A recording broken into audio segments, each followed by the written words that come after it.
পশ্চিমা সামরিক জোট ন্যাটোর পরবর্তী মহাসচিব হচ্ছেন নেদারল্যান্ডসের প্রধানমন্ত্রী মার্ক রুত্তে।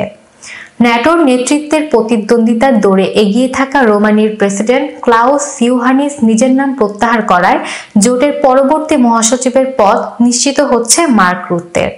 রোমানিয়ার প্রেসিডেন্ট ক্লাউস ইউহানিসের কার্যালয় থেকে গতকাল বৃহস্পতিবার জানানো হয়েছে, ক্লাউস ইউহানিস গত সপ্তাহের শেষে সামরিক জোটকে জানিয়েছেন তিনি তার প্রতিদ্বন্দ্বিতা প্রত্যাহার করে নিচ্ছেন। দুজনই ন্যাটোর বর্তমান মহাসচিব ইয়ানেস স্টলটেনবার্গের স্থলাভিষিক্ত হওয়ার জন্য প্রতিদ্বন্দ্বিতা করেছিলেন। স্টলটেনবার্গের মেয়াদ আগামী অক্টোবরে শেষ হবে। মহাসচিব হওয়ার দৌড়ে মার্ক রুত্তে বর্তমানে একমাত্র প্রার্থী।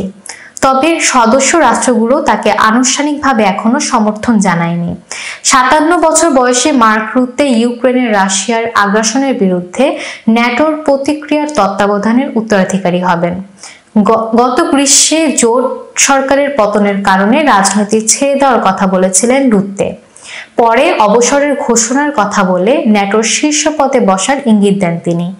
আগামী জুলাইয়ে ওয়াশিংটন ডিসিতে ন্যাটোর শীর্ষ সম্মেলন অনুষ্ঠিত হওয়ার কথা আছে।